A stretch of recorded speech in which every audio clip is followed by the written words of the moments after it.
to Griffon Update Sports, a student-produced show all about Missouri Western athletics.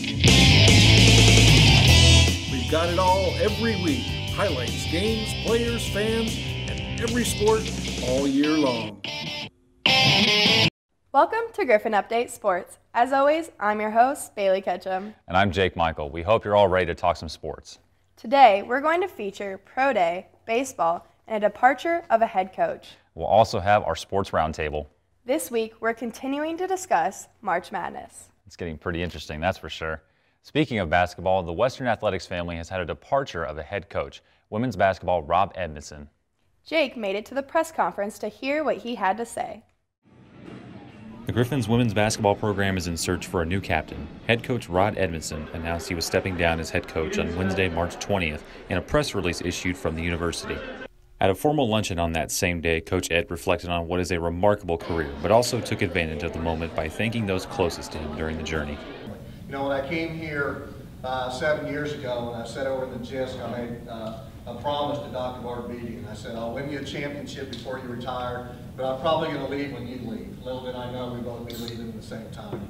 Edmondson totaled 118 wins in his tenure at Western, while also reaching the postseason 5 of the 6 seasons he was at the helm, one of those being a regional bid in 2016. As for the team and what's next, Athletic Director Josh Looney said the Final Four is a great place to begin searching for candidates to fill the position. Whoever ends up being the new head coach, Looney makes it clear how hard it is to replace Edmondson. I think it speaks to the people that get to know Coach are impacted by him. He's a leads with his heart, high-impact coach in every way, shape, and form. And that's what it's today. And I'm sure he's not running off campus tomorrow, so I don't think he's one for long goodbyes, but I don't think people that weren't able to get here today aren't going to have any trouble finding him and thanking him, and Coach will be around. Edmondson left the program better than it was when he took over 6 years ago. It wasn't an easy decision, but Coach Ed leaves with his head held high and in a place of serenity. Tremendously proud of where we took the program and where it's at. It's obviously on a better foundation it was when Coach Smith and I founded.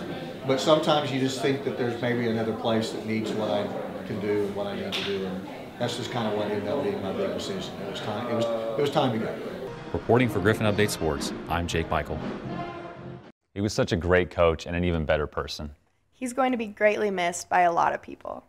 Some other people that are going to be greatly missed are the football seniors from this year. Agreed. They were a great group of men that went out in style by competing in NFL Pro Day here at Western. Reporter Gannon Cornley was there for the action. Oh yeah. Got it. Right. Missouri Western's Pro Day took place March 20th inside the Griffon Indoor Sports Complex. 8 former Western football players put their talents on display in hopes of getting picked up by an NFL team. Jabbar Miles and Quentin Polk shared their experience during their first ever Pro Day. At first it was kind of like, a little bit nervous, because you feel it's something that you never did before, you wasn't sure what you were getting into. But once I started rolling and getting everything together, I was cool. If I knocked all the jitters out me after the first 40 and everything else was good, I enjoyed the experience, you feel me? Because I got to see how I compete with other people in the state of Missouri and in our conference. Good. I was glad to be here with my brothers, you feel me, working out with them boys. And I remember calling each other, you feel me, training and stuff like that. And seeing how it was going and see how we were doing. And to come back and be able to share the same experience with them boys, it was awesome. The whole experience was just really humbling. Just going back home to train, seeing how big I could get, seeing how I could push myself to become a pro. Then coming back, seeing all my peers, how much bigger and better and faster they got, how much more mature they got. And also coming back to just see all my coaches and stuff, it was a humbling experience overall. Basically just coming here, coming from JUCO and transferring from a D1 university, it was kind of more all business here. You know, I came here to strictly play football. I knew exactly what I wanted coming in and knowing exactly what I wanted leaving, and that was to earn a degree and be able to play football and take my professions to the next level. Becoming an example for my section and where I'm from. You know, a lot of people don't even get this opportunity, weren't granted this opportunity to even make it to see a pro day. Ultimately, also a degree, to make it out with this degree. For Griffon Media, I'm Gannon Cornley II. And we wish them all the best in their continued journeys. Speaking of journey, have you ever met Carson Dwyer on the baseball team? I don't believe I have. Well, he's had quite the journey through his baseball career. I dove in a little deeper to see what it's been like. That's like it's weird how like So I grew up in Boring, Oregon. It's a small little farm town back home, about 45 minutes outside of Portland, Oregon. My first baseball game was when I was 4 years old. Started playing t-ball, and that's when I learned how to throw the baseball. Started getting into it, and then it was game over from there. Growing up in Oregon, Dwyer always wanted to play for Oregon State. I always wanted to go to Oregon State when I was growing up, just because both my parents went there. So I grew up just watching them every single time, watching every game, going to football games, baseball games, and just loved the atmosphere down there. So that's where I always wanted to go. Unfortunately, Dwyer suffered an injury that changed that dream. Going into my season, I was about 5 weeks in, and I was throwing really well, and they were coming to my games that week, and suffered my first torn UCL, popped it, and then after that, Oregon State was the first school to call me and say, "Hey, heard about your injury. Good luck in the future." And that devastated me because I was like, okay, well, there goes the dream school I wanted to go to. They dropped me. Dwyer was scrambling for places to go until he found Missouri Western. I mean, I was always looking at like another D2 option, everything like that, but in Missouri, no. I didn't even know where St. Joseph, Missouri was. I barely even knew where Missouri was on a map before I came out here. Even though it wasn't his plan to come to Missouri, the team was very excited to have him. Like anytime that you get like a recruit coming in that you hear good things about, and whether it's due to personal circumstances or injuries, they end up coming here instead of someplace better they could have gone. You always feel a little bit lucky to have somebody like that on your team. And so, hearing that he was coming here and the potential that he had, I think we all were really excited about, what he could bring to the team. So. Anytime you bring kids from over there, it's always going to be sometimes a challenge, but not always what you expect because they come from far away. And so when they come to the Midwest, I think after a while, the players up there, Carson included, I think like it. And so I don't think he's been in any different. So it's been great having him. It's just been a long road. I mean, I've met a lot of cool people. I've seen a lot more of the country than I would have if I was just staying in Oregon, going to Oregon State. Still would have traveled, but I wouldn't have met all the great people I've met out here in Missouri. It was such an inspiring story to cover. I loved his fight to never quit. Yeah, he's really been through a lot. Baseball also had a home series this weekend against Central Oklahoma. Reporter Morgan Doyle was there to report how they did. Game 2 of the Griffons' 3-game series against Central Oklahoma looked a lot like Game 1, with the Griffons keeping it close and in control until the last couple of innings. The Broncos won 5-1. For us, we've been pitching really well for the most part, all the way up to probably the 7th or 8th inning for most of the year. But once we get to the latter part of the game, sometimes the matchups haven't been where we wanted them, and that's kind of where we've been giving up our runs. Anthony Casaneda took the mound for the Griffons and only allowed 2 runs throughout 7 innings. I did okay today. They had a really good game plan against me today, and I was just working with Loff and Kyle, try to break that game plan up and change some stuff up. Well, yeah, Anthony Casaneda, he's been terrific for us all year, and he had another good outing today. But he got a little tired. He was forced to come out of the game there towards the end. Otherwise, he typically would be in. The Broncos scored 3 more runs in the 9th to put it away, as the Griffons were held to just 6 hits the entire game. Their lone run came from a Nolan Monty home run in the 3rd. They've got a pretty good staff. I mean, there's not much as far as changing the lineup, and we have who we have, but we got to do a little bit better job of trying to hit the ball the other way a little bit. We're doing some things that I think trying to do too much, but get a couple base hits here and there, kind of build our confidence. We'll be okay. After Sunday's game, Western moves to 12-18 overall and 9-8 in the conference. Their next series will begin on Friday at Emporia State.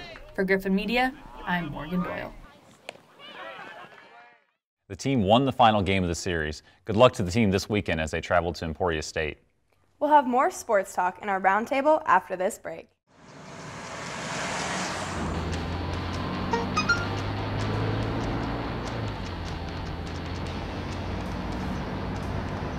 The average text takes your eyes off the road for nearly 5 seconds.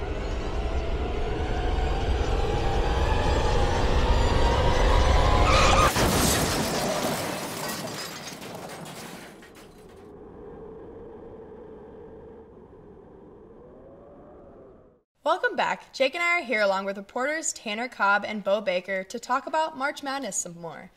I think we can all agree that we didn't expect these teams to be where they're at right now, except for you two. You guessed Texas Tech. Yep. But let's talk a little bit about what these teams had to go through to get to this point.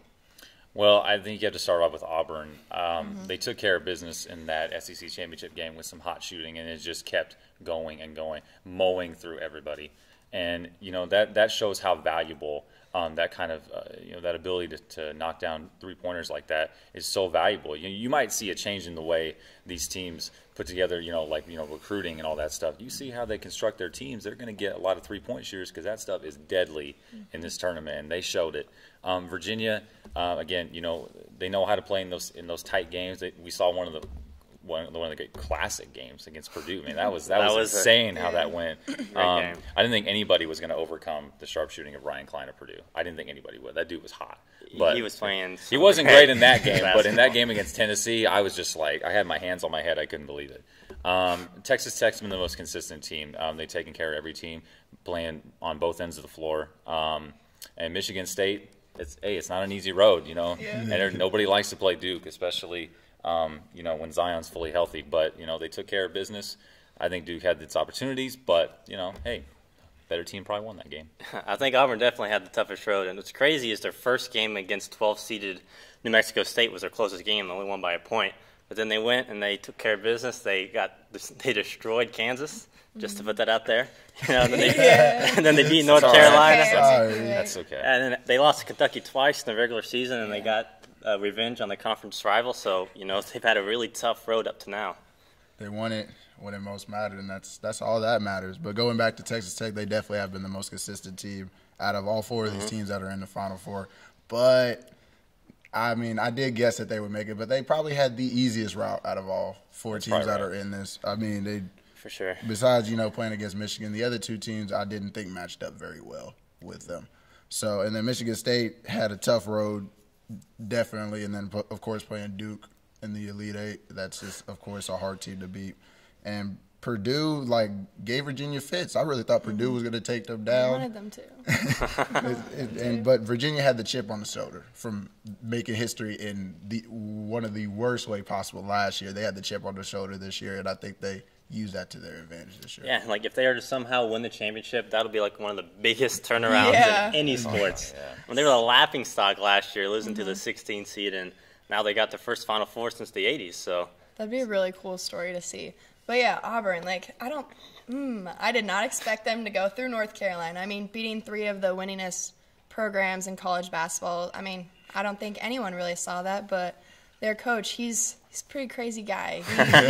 He's led that team pretty well. But yeah, I was upset that Michigan State was put in Duke's bracket because I was like, crap. But they were a team that I thought could beat Duke, and they did. And I think they're the team to beat. I don't know what other team other than I think Michigan State and Virginia would be a good toss-up, but I think Michigan State's the team. But we've all had some disappointments. We've been disappointed in teams. Duke is big disappointment. They honestly should have lost to UCF and Virginia Tech. With a team like Duke, I think they should have definitely cleared out those teams. But yeah, the luck came out. Both back-to-back games, the other team missed really easy shots, at the rim shots, and it's just unbelievable that they were able to make it as far as they did in those closer games. Yeah, the way they were actually daring Trey Jones and I think Goldwire to shoot threes against UCF. And I was like, I know this poor three-point shooting. They were standing in the lane telling them, hey, if anybody's going to beat us, it's going to be you, and it's going to be you shooting threes. And I knew that was going to go back to bite them at some point.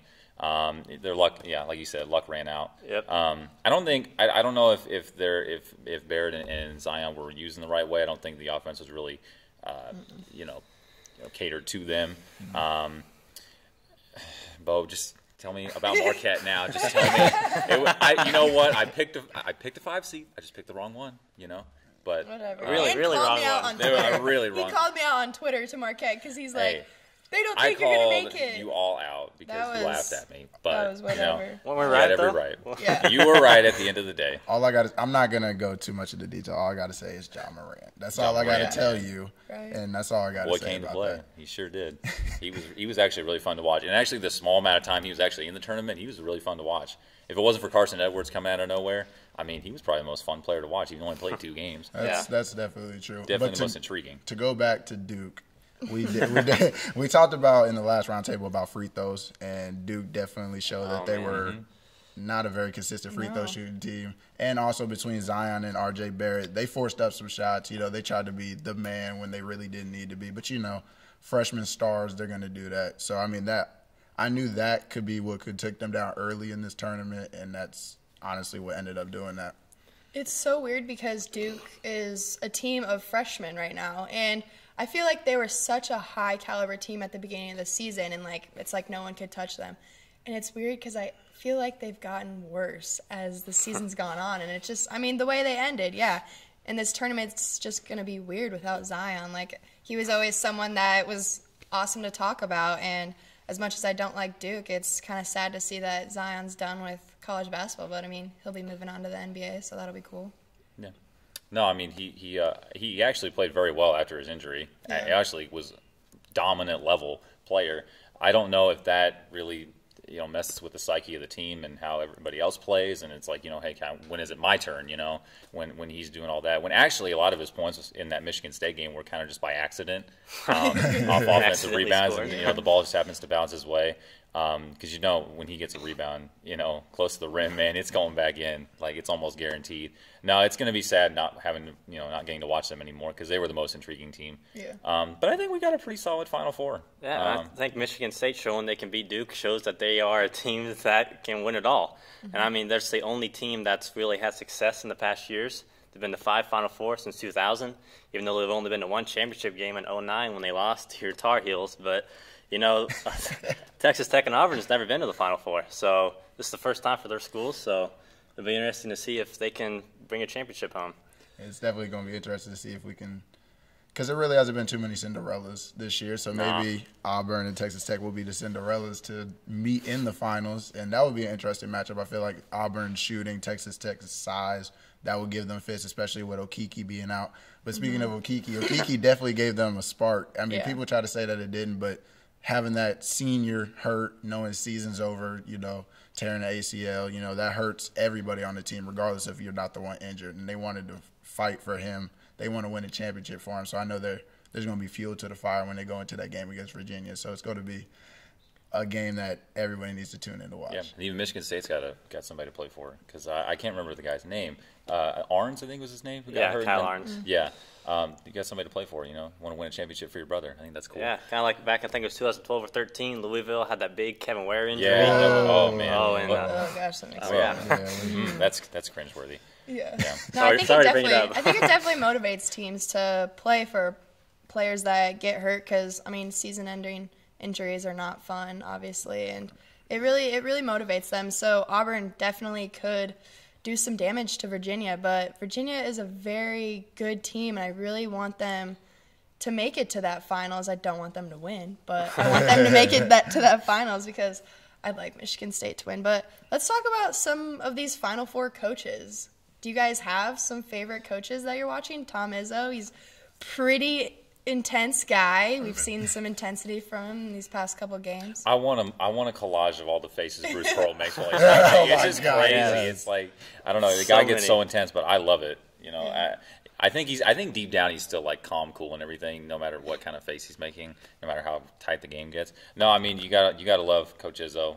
He's a player's coach, but you know, he's a guy that really has that emotional connection with his players. So I really feel for something like that. And I like Tony Bennett because, you know, you could always, as a team, take a loss like they did last year, and you could really let it beat you up for years. But they use it as just as a motivational factor, and now that's probably why they're at this point right now. So I like what he's done. I don't know what the message he's been sending to these guys is, but I think it's probably, if I had to sum it up in a nutshell, it's probably just rewrite history. You know, make people forget about what it was last year. This is a whole new year, Yeah, I mean, Coach Bennett has led Virginia to a great season. They have 3 losses, 2 of which were against Duke, who was like the best team. So, you know, showing how they've just had so many wins and going deep in this tournament shows how well Bennett's done to help kind of bounce back after that embarrassing loss last year to UMBC. Yeah, Michigan State's coach and the coach from Auburn are definitely some characters. I love them, seeing them getting into the face of players. You love to see that emotion. So you know that Coach Sundance ain't the only one who does it, stuff like that.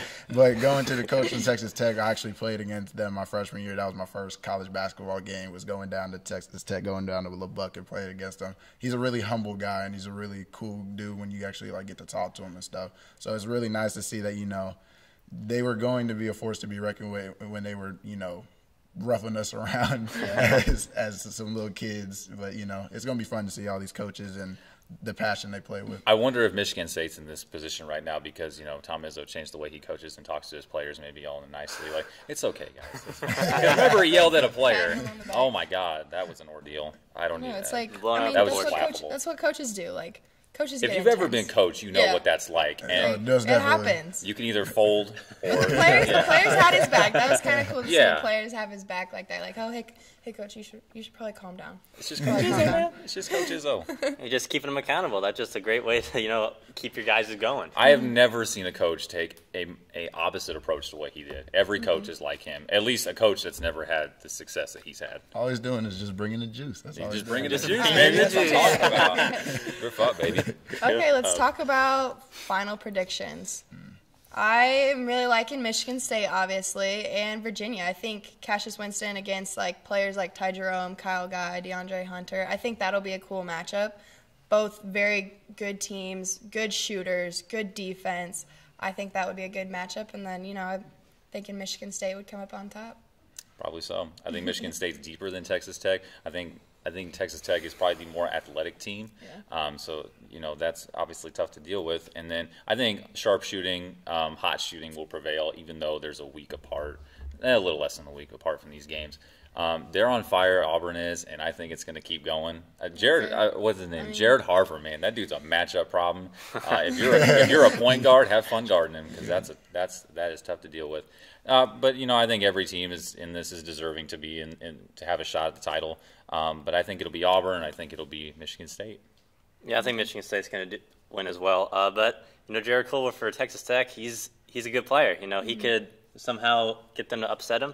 Because, you know, all these games are up for grabs. It's not like a definite this team's going to win. But I just think, you know, Tom Izzo has the experience, you know, and I think Michigan State will win it all. And I think Virginia will go to the championship as well, just because they've had such a good season and only lost 3 games. I'm going to have to disagree with y'all just because I don't want all of us. So I'm going to go with the Cinderella stories, and I'm going to go with Texas Tech beating Michigan State. If it happens, it will be a close game, just like the Duke versus Michigan State game. That size, I think, might play into effect against Michigan State. And Auburn shooting has definitely been crazy between Harper and Brown. So I definitely want to see those two in the finals. Like, I've been keeping up with them since the SEC tournament started and stuff. So I've liked the way they've played. So I want to see them. And then I want to go with Auburn, go ahead and take it down Texas Tech with the hot shooting and winning it. Well, you know what? Patrick Mahomes is in the building. I see Texas Tech getting the dub. That has no relevance. All right, Tanner. Well, I mean, we're all fans of Patrick Mahomes, so I'll give you that. It'll be an interesting couple of games to watch. I think we're all really excited for it. Yeah, I don't want to wait any longer. Let's just do it now. You're gonna have to. Sorry.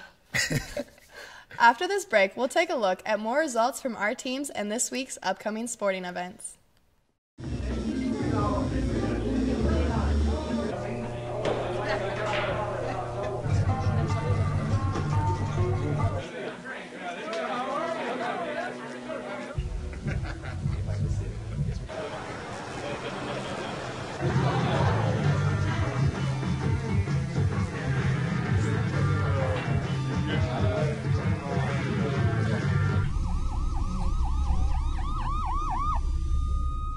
Welcome back. Before we end the show, we want to give you some updates for all Missouri Western sports.